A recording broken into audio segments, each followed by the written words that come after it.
and Paul Joss, the first two. This is the real difference between production sedans and street stocks. Street stocks have to be able to go in either directions. Productions are set up to only go one direction. So here we go, 2-lap shootout. Avens versus Joss.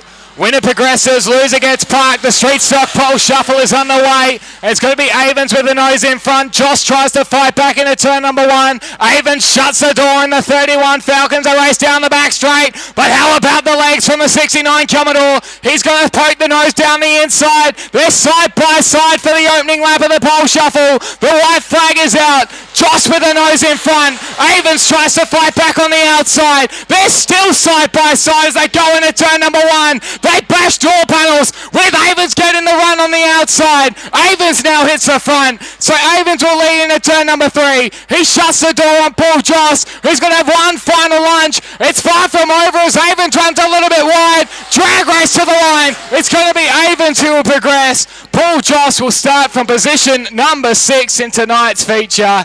And how about that for a start? Pole shuffles as they go, Josh. You don't see that very often, do you? Amazing stuff. Now this will be interesting. The two ELs, Ben Norman in the 66 machine, joins Cody Avens. Avens to the outside, Norman on the inside. It's usually the winner or the guy entering the track gets to choose lanes. That's how they usually run as we're underway, and Norman has gone nowhere off the start, so Avens will lead quite comfortably going into turn number 1. Once again going the reverse direction around the Make Smoking History Collie Speedway. He's actually managed to push out a couple car links on Ben Norman, who throws it off the end of the back straight. The 66 car trying to go to the top shelf as they come across the white flag, and he might have found a little bit of racetrack to work with as Ben Norman rages up on the outside of Avens. So they go through turn number 2 for the final time. Don't count out Ben Norman. They're side by side across the pit area into turn number 3. Norman hits the front momentarily. He's going to run a little bit wide, but I think Ben Norman is going to do it. Well, the damage would have been there. Ben Norman had lost that. He would have had to go back to the third row on the grid. Cody Avens was fighting to get onto the second row and a chance to get onto the first row. So Ben Norman, fantastic result there. This is one of the best pole shuffles I've ever seen. I'm not going to have a voice left at the end of this one as we now pick up one of the Lyle boys, Damon Lyle in the 27 car from Carnarvon versus Ben Norman.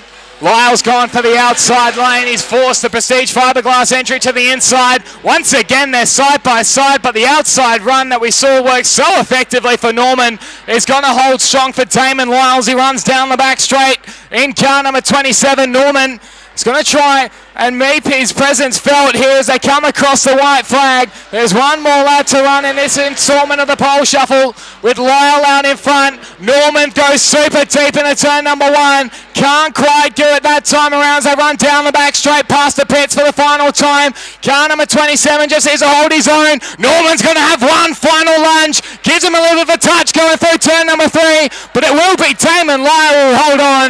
And Ben Norman will pull to the infield in car number 66. Josh, the street stock have got a massive campaign coming up in March next year. They got the national title down at the Bunbury Speedway. On the Friday night after that, they come up here to Collie for a Street Stock Month of Madness round. The Saturday night, they go to Kwinana. Then the following weekend after that, they're up to Kalgoorlie for the state title. It's a big weekend, big year for Street Stocks as our final instalment. Storm and Hayden Norman versus Damon Lyle. They're side by side through turn number 1 and 2. Norman on the outside, Lyle on the inside. Side by side into turn number 3 for the first time. Norman's got the nose in front. Lyle is right there. Gets stuck in the door card of car number 6. So they come across the line. Norman will lead across the white flag. Lyle is right on the back bumper as they move through turn number 1 and 2 for the final time.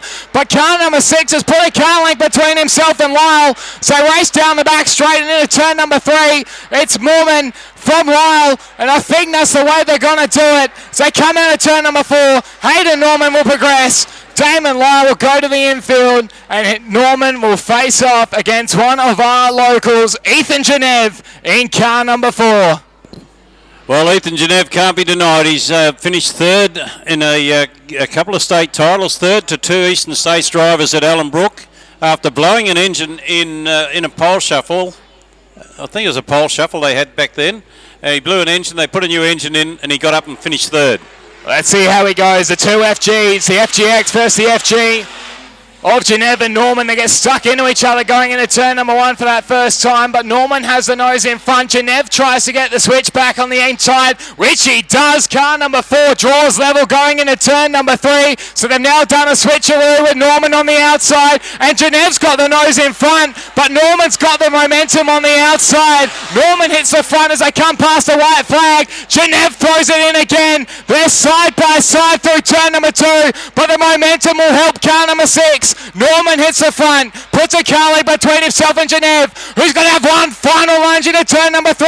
He's overcooked it as car number 4, and it will seal the deal for Aidan Norman, who takes out a street stock pole shuffle, and that was one of the best pole shuffles we have seen in a long, long time. It certainly was, Josh. Those guys are absolutely amazing the way they were so close, never touched a car, and absolutely fantastic. And the end result there is that Aidan Norman actually gets to start on pole.